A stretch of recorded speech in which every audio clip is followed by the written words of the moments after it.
오늘 우리에게 주시는 하나님의 말씀은 역대하 6장 1절에서 11절까지의 말씀입니다. 오늘 본문을 보시면은 성전이 이제 복원이 되고 복원된 다음에 우리가 축사 같은 걸 하지 않습니까? 이게 건물을 짓고 축사를 하는데 그 축사하는 내용이 오늘 본문에서 나와 있는 것이죠. 오늘 본문은 두 부분으로 나눠져 있습니다. 두 부분을 보시면은 1절부터 2절까지는 그 하나님의 임재를 선언하는 성전을 선포를 하고 있고 3절부터 11절까지는 이제 솔로몬이 그 축사에 대한 연설을 하고 있는 장면입니다. 먼저 1절 한번 보시면은 1절에 이렇게 되어 있습니다. 하나님이 캄캄한 데 계시겠다라고 말씀하셨다라고 이야기를 하고 있죠. 이 부분은 캄캄한 데 계신다고 하는 것은 여기서 캄캄한 데가 이 아라펠이라는 이 히브리어인데요. 이 히브리어 보시면 이 아라펠이라는 단어 자체가 짙은 구름이고 암흑이고 구름이 꽉 찬 것을 의미하고 있기 때문에 원래 그 하나님의 속성을 얘기를 할 때 하나님의 속성이 자신을 감추겠다고 말씀하시는 것으로 보입니다. 그러니까 하나님이 원래 어떤 분이냐라고 말씀하신다면은 하나님은 감추어져 있는 분이다라는 거죠. 그런데요, 2절에 보시면은 하나님의 집을 마련해 줌으로 통해서 오히려 하나님을 드러내기 위해서 솔로몬이 성전을 건축했다 이런 얘기를 하고 있습니다. 그러면서 성전은 분명 이제 솔로몬이 주를 위하여 짓는 것이 맞다라고 생각하면서 하나님이 자신의 속성을 뒤로 한 채 자신의 백성과 함께 하기 위한 표현이 뭐냐라고 얘기를 했을 때 이 성전이다 이런 얘기를 하고 있다는 것이죠. 생각해보면 하나님이 집이 필요 있습니까? 우리만 필요 있죠. 그렇죠. 하나님은 필요 없죠. 굳이 하나님은 집이 필요 없고 성전에 머물 이유도 하나도 없는데 딱 한 가지 이유 때문에 지금 성전을 짓고 있는 거죠. 이유가 뭐죠? 하나님의 필요성에 의한 것이 아니고 하나님이 자신의 백성들과 함께하기 위해서 이 성전을 짓고 있는 것이라면은 이거는 단순하게 솔로몬의 의지가 아니라 하나님의 의지다라는 것을 보여주고 있다라는 것이죠.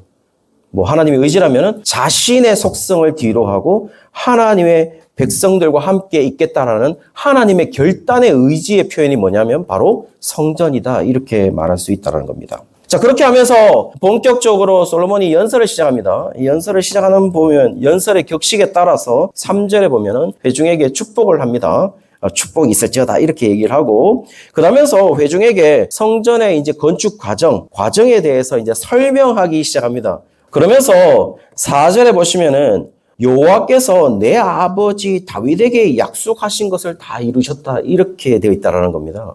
다윗에게 약속하신 것을 이뤘다고 했으니까 5절에는 다윗에게 어떤 약속을 하셨는지 구체적인 설명을 하기 시작을 하십니다. 실제로 이 설명하기 시작할 때에 하나님의 백성의 시작을 뭐로 봤냐면 출애굽으로 봤습니다. 그리고 가나안에 정착하면서 하나님의 성전을 건축하려고 했는데 그때 하나님이 어떤 말씀을 하시냐면은 이스라엘 지파 가운데 어느 성읍도 선택하지 않았다 이렇게 되어 있습니다. 그리고 또 어떤 것을 또 선택하지 않았다고 되어 있냐면은 하나님의 백성으로서 이스라엘의 주권자가 될 사람도 택하지 아니한 상태였다라고 얘기를 하고 있어요. 가나안 정착할 때 말이죠. 그러다가 6절에 보시면은 하나님이 스스로 택하시게 되는데 하나님의 자신의 성전을 건축하기 위해서 원래 성읍을 선택하지 않았는데 그 성읍으로는 예루살렘을 택했다라고 말을 하고 있어요. 그리고 하나님의 백성의 이스라엘의 주권자로는 누굴 택했냐면은 다윗을 택했다라고 이야기를 하고 있죠. 그리고 나서 7절에 보시면 다윗은 자신이 여호와를 위하여 성전을 짓고 싶었다 이렇게 얘기하고 있습니다. 그렇게 되어 있죠. 우리하고 조금 생각이 좀 틀립니다. 지금 성경의 표현은 우리하고 좀 생각이 틀린 것은 뭐냐면은 8절에 보시면은 하나님이 다윗이 성전을 짓고 싶어 하는 것에 대해서 다윗이 그런 마음 자체를 갖는 것에 대해서 다윗이 잘한 것이다라고 말하고 있어요. 제일 마지막에 보면 좋도다 이렇게 되어 있거든요. 그렇죠? 그렇게 되어 있습니다. 성도님들, 우리가 가만히 생각해 보면 이 좋도다라는 것이 다윗에게 좋다라는 말인지 하나님이 좋아했다라는 말인지는 알 수는 없어요. 어쨌든 우리가 흔히 생각하는 다윗이 부정하기 때문에 성전을 짓지 못했다라는 것과는 조금 다른 표현을 하고 있다는 거죠. 다윗이 성전을 짓고 싶어하는 그런 마음에 대해서 좋도다라고 표현했다는 겁니다. 긍정적으로 표현했다는 거죠. 부정적이지 아니했다라는 겁니다. 다윗이 성전을 짓는 것에 대해서 그런 마음을 품는 것에 대해서. 우리가 흔히 알고 있는 상식적인 이야기가 이제 9절에 나옵니다. 우리 9절에 뭐라고 말하냐면 다윗은 그 성전을 건축하지 못할 것이다 라고 이야기를 합니다. 그건 우리가 다 알고 있습니다. 그런데 그리고 나서 뭐라고 말하냐면 다윗의 너 아들, 그 아들이 성전을 건축할 것이다 라고 이야기를 해주고 있죠. 그리고 10절에 이제 여호와의 말씀대로 솔로몬이 다윗을 대신해서 왕위를 잇고 여호와의 이름을 위하여서 성전을 건축한다라는 얘기가 나와 있어요. 그리고 11절에는 언약궤, 그러니까 언약을 넣은 궤를 거기에 두었다라고 이야기를 하고 있어요. 바로 앞장 5장에 보시면은 성전을 완성함에 있어가지고 성전을 완성함의 제일 마지막 정점이 뭐였냐면 언약궤가 다윗성에 있는데 그 다윗성에 있는 언약궤를 성전으로 가져옴으로 말미암아 성전이 완성되는 것으로 마무리 짓거든요. 5장에서. 역대하 5장에서. 그래서 지금 11절에 언약궤를 넣는 것을 거기에 두었다라는 것으로 성전이 짓는 완성이 될 때까지 어떤 과정을 거쳤는지를 솔로몬이 설명을 하고 있다는 겁니다. 그것을 축사 형식으로. 자, 이 본문이 우리한테 뭘 말해주고 있는 것입니까, 성도님들? 특별히 지금 역대하를 듣고 있는 독자가 어떤 독자냐면은 제2차 포로 귀환. 2차 포로 귀환이라면은 솔로몬 성전보다 한 500년 후의 사람들이 이 얘기를 듣고 있거든요.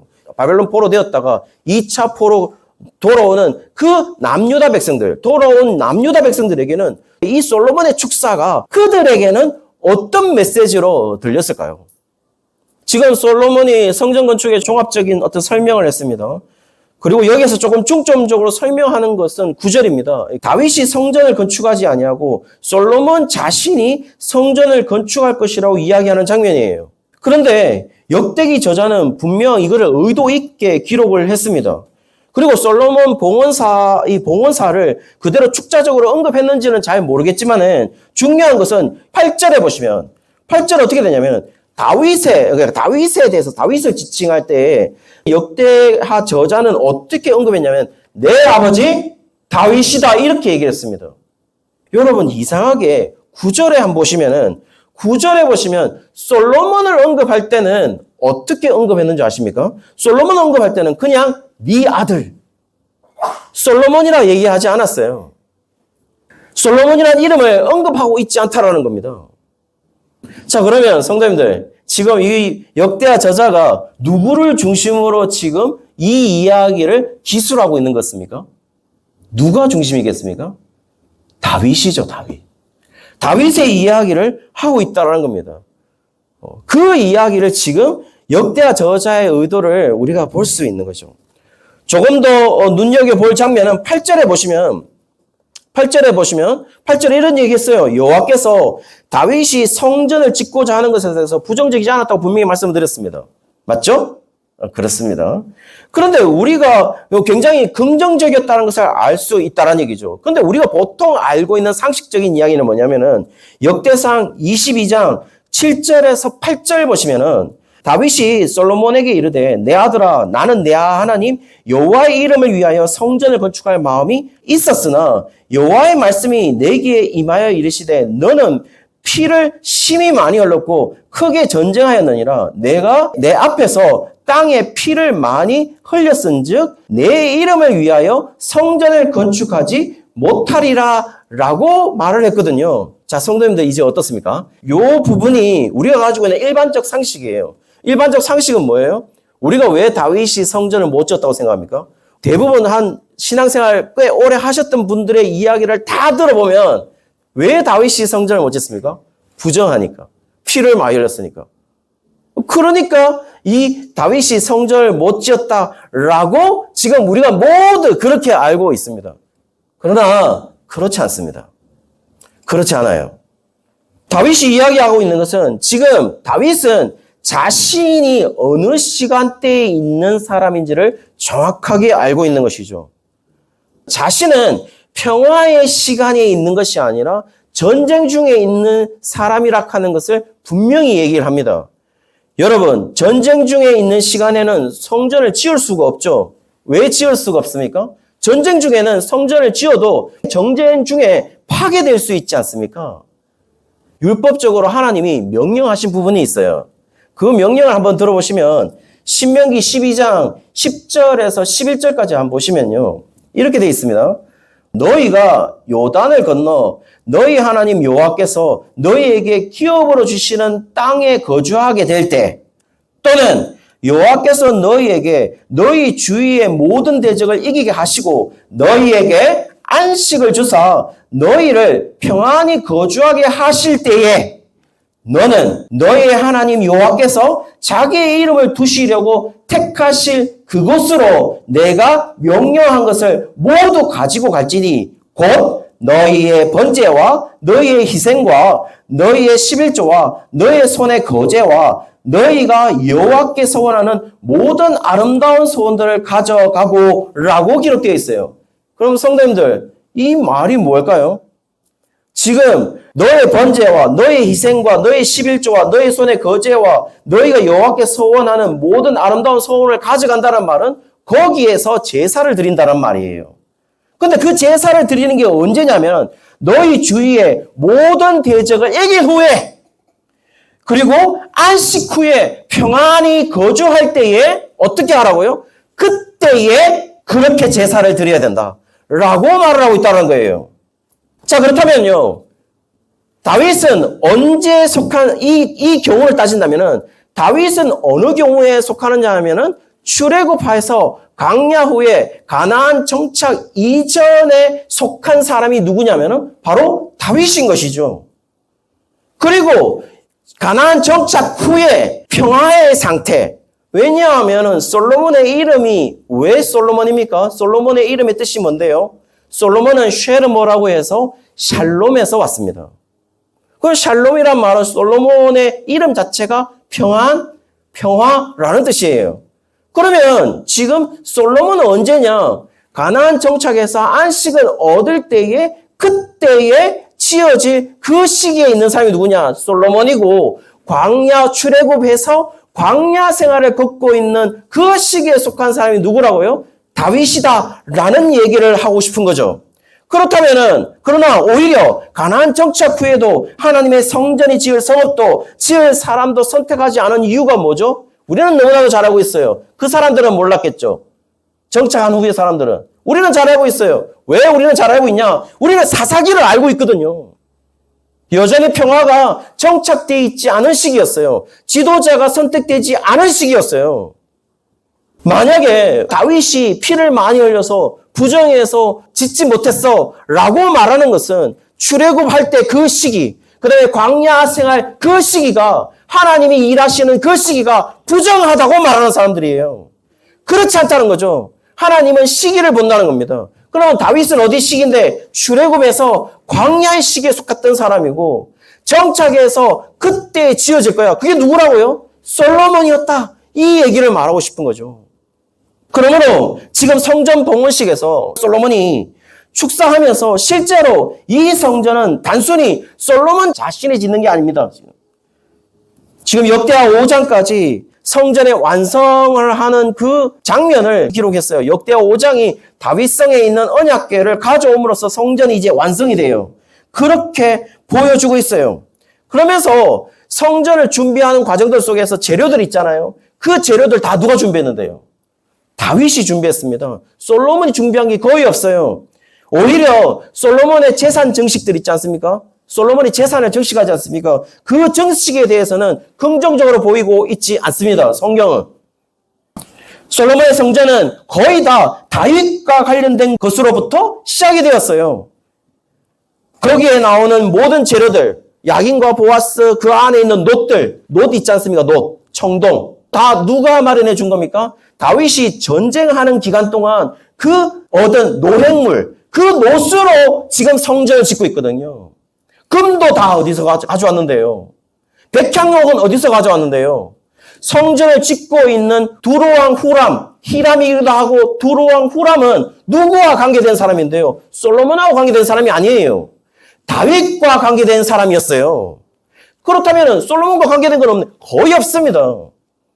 재료, 일꾼, 기술자 다 누구와 관련되어 있는데요? 다 다윗과 관련되어 있습니다. 심지어는 어떻게 표현했어요? 후람이 누구에게 속한 자라고 얘기했냐면 다윗에게 속한 자라고 얘기했어요. 역대하 저자는 솔로몬을 이 부각시키는 것보다 누구를 지금 부각시키냐면은 다윗을 부각시키고 있습니다. 그 모습은 6절에 보시면 6절 마지막 부분에 다윗을 택하여 내 백성 이스라엘을 다스리게 하였다라는 부분이 나와 있어요. 다윗을 부각하고 있죠. 특별히 다윗만 부각하고 있는 게 아니에요. 다윗만 부각하고 있는 게 아니라 예루살렘을 택하여 내 이름을 거기에 두었다라고 말하고 있어요. 성전의 장소를 얘기하고 있잖아요. 근데 이 성전의 장소는 역대하 3장 1절에 보시면 그 성전의 장소가 어떻게 되냐면은 여부스 사람 오르난의 타작마당이다 이렇게 되어 있습니다. 근데 이 여부스 사람 오르난의 타작마당이 어디에 있습니까? 예루살렘 모리아 산에 있습니다. 여러분 모리아 산은 어딘지 아시죠? 모리아 산은 어디로 제일 유명합니까? 아브라함이 이삭을 바쳤던 곳 아닙니까? 거기가 여부스 사람 오르난의 타작마당이 있다라는 겁니다.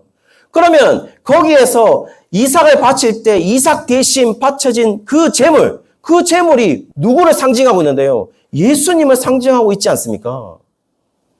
자, 그렇다면요, 여러분 생각해 보십시오. 다윗의 후손으로는 예수님.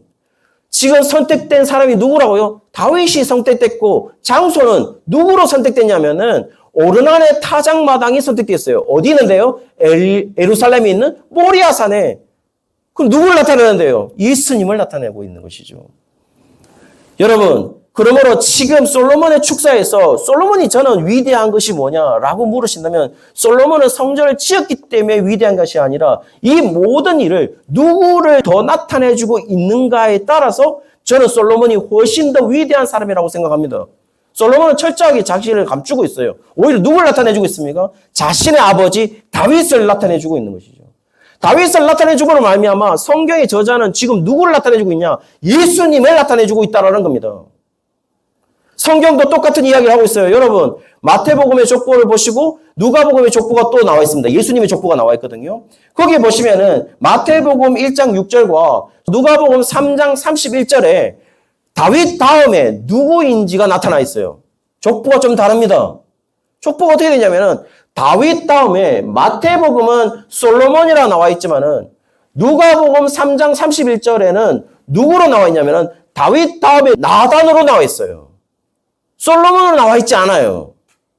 그러면 족보가 틀렸다고 말씀하시겠어요? 그렇지 않고 지금 이 족보가 말하는 것은 다윗의 자손은 누구냐? 라고 얘기를 했을 때 솔로몬과 나단이 아니라 정확하게 이 족보는 다윗의 후손으로서 누구를 나타내고 싶은 거냐? 예수님이다 라는 이야기를 해주고 싶은 것이죠. 성경도 솔로몬을 응시하고 있지 않아요. 솔로몬을 나타내고 있지 않습니다. 성전에 보면서 나타내주고 있는 것은 오로지 누구죠? 다윗의 자손이고 다윗을 드러내므로 말미암아 여부스 사람 오르난의 타작 마당에서 성전을 지었다는 거로 말미암아 이 성경 본문이 우리에게 나타내고 있는 것은 예수님인 것이지 솔로몬 자신이 아니라는 것이죠. 따라서 솔로몬의 봉헌 축사를 통해서 역대기 저자는 이 역대하 오늘 본문 1절 2절 역대하 6장 1절 2절을 함께 두면서 하나님은 원래 감추어진 사람이었어. 하나님은 원래 감추어진 존재다라는 얘기를 하면서 여호와께서 감추어진 존재로 내가 계속 감추어진 존재로 있을 거야 라고 생각하신다면 감추어질 수밖에 없음에도 불구하고 자신들의 백성들과 함께 하기 위해서 성전을 지을 수 있도록 했다라는 사실을 지금 우리에게 얘기해 주고 있다라는 겁니다. 그것이 성전의 의미였다라는 겁니다. 자, 그러면 어떻습니까? 역대하 저자는 뭘 말하고 있습니까? 이 성전을 지금 누가 첫 번째로 누가 제일 먼저 이걸 짓고 있는 거냐라고 얘기를 했을 때 역대하 저자는 여호와께서 이 성전을 짓고 있는 것이다 라고 얘기하는 것이고 두 번째로 만약에 누가 주인공인데 라고 얘기를 하신다면 그것은 다윗이다 이 얘기를 하고 싶은 거고 세 번째가 누군데 라고 한다면 솔로몬 요 정도 얘기를 하고 있다는 거예요. 솔로몬 들리지 않을 정도로. 사랑하는 성도님들 2차 포로 기환을 통해서 예루살렘으로 들어오는 백성들은 어떤 상태입니까? 예루살렘 성전은 파괴되어 있죠. 바벨론에 의해서. 587년에 남유다가 멸망하면서 예루살렘 성전도 파괴되었어요. 그리고 또 뭐가 파괴되었습니까? 언약궤도 이미 사라졌죠. 없습니다. 언약궤가 없습니다. 언약궤가 없는 상태입니다. 그리고 언약궤가 다시 만들어졌다고 볼 수도 없어요. 그런데 역대기 저자가 언약궤를 넣는 것이 성전의 완성이라고, 왜냐하면은 성전의 완성의 이야기를 할 때 역대하 5장에서 다윗성에 있는 언약궤를 성전에 놓음으로 말미암아 성전이 이제야 완성되었다라고 얘기를 했어요. 자, 그 말은 뭘 말하는 거겠어요? 단순히 언약궤가 성전에 와서 완성됐다라고 얘기를 하는 것이겠어요? 그게 아니라 성전을 짓는 것은 뭐 때문에 짓느냐라고 물으신다면 지금 본문에 얘기하고 있는 것은 하나님의 언약을 세우는 것이 성전을 짓는 거야 라고 우리에게 얘기하고 싶은 것이죠. 하나님의 말씀이 이루어지는 것이다. 하나님의 말씀을 세우는 것이 성전을 짓는 거야 라고 지금 우리에게 얘기하고 있다는 겁니다. 하나님의 언약이 반드시 자신의 백성들에게서 실행되고 있다라는 이야기를 하는 것이 바로 이 성전을 건축하는 이야기다라는 것을 말해주고 있다는 겁니다. 그러므로 성전 짓기를 바라는 것은 뭘 바라는 겁니까? 하나님과 자신의 백성들과 세운 언약이 바로 세워지기를, 그것을 더 갱신하기를 원하는 그 하나님의 마음이 바로 이 하나님의 성전을 건축하는 것을, 재건하는 것을 바라듯이 이 역대하 이야기를 들려주고 있다라는 것입니다. 사랑하는 성도님들, 언약궤는 없죠? 없습니다. 언약궤 없습니다. 지금 이 독자들, 예루살렘 성전은 이미 파괴되었어요. 포로되어서 돌아와서 예루살렘 성전을 다시 재건하고 있어요. 스룹바벨 성전이죠, 제2성전은. 재건하면서 언약궤 있습니까? 언약궤 없습니다. 언약궤는 사라졌어요, 이미.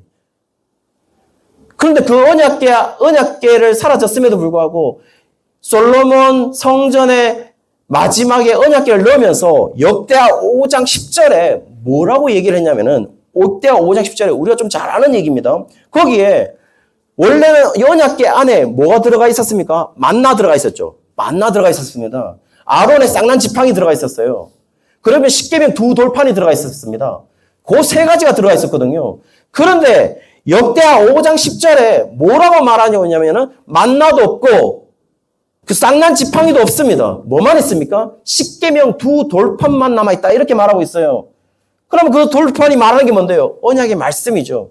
따라서 지금 언약궤도 사라진 이 백성들에게 진정으로 남아있어야 되는 것이 무엇이냐라고 물으신다면 역대하 이 말씀을 통하여서 성전도 없는 그 백성들에게, 언약궤도 사라진 지 오래인 그 백성들에게 지금 이 백성들이 너희들이 남아있어야 되는 것이 무엇인데, 너희들이 가지고 있어야 되는 것이 무엇인데 라고 얘기했을 때 역대하 저자는 바로 하나님의 이 십계명 두 돌판처럼 하나님의 언약의 말씀을 너희들이 가지고 있어야 된다는 사실을 우리에게 얘기해 주고 있다는 겁니다. 그것으로 인하여 어떻게 되고 있습니까? 지금 뭘 짓고 있습니까? 성전이 건축되고 있다고요. 성전을 완성하고 있다고요. 사랑하는 성도님들, 우리가 지금 성전이죠. 우리가 성전이라면 우리의 삶 속에 남아있어야 되는 게 뭔데요? 다른 거 남아있는 게 아니죠. 만나 남아있는 게 아닙니다. 아론의 쌍난 지팡이가 남아있는 게 아니에요. 모두 다 어떤 거였냐면 다 불평을 통해서 이루어졌던 그 증거들이에요. 그런데 우리에게 남아있어야 되는 것이 무엇인지를 정확하게 얘기해 주죠. 하나님의 언약의 말씀만이 지금 남아있어야 된다고요. 그리고 우리가 성전이기 때문에 우리가 성전을 지어지고 있는 이 일상의 생활 속에 우리에게 남아있어야 되는 것은 하나님의 말씀만이 여기에 남아있어야 된다라는 이야기를 하고 있다는 것이죠. 그리고 하나님은 어떻게 했습니까? 성전을 짓는 이유가 뭔데요? 하나님은 원래 감추어져 있던 분인데 자기 자신을 드러내기 위해서 하나님의 백성들을 드러내기 위해서 여호와의 성전을 지었다라고 말하고 있어요. 1절, 2절에. 그렇다면은 우리가 성전이라면 우리에게서 드러나고 있는 것은 결국 하나님이 우리를 통해 일하심이 드러나야 되지 않겠습니까? 성전을 짓는 이유는 그거니까요. 하나님이 드러나기 위해서. 사랑하는 성도님들, 미국에 난리난 CCTV 영상이 하나 있었습니다. 그 영상 가운데 여러분 원래 CCTV 영상이 유명한 것들이 다 뭐냐면 미국의 영상에 CCTV에서 유명한 영상들은 다 안 좋은 영상들입니다. 정말 심각한 영상들.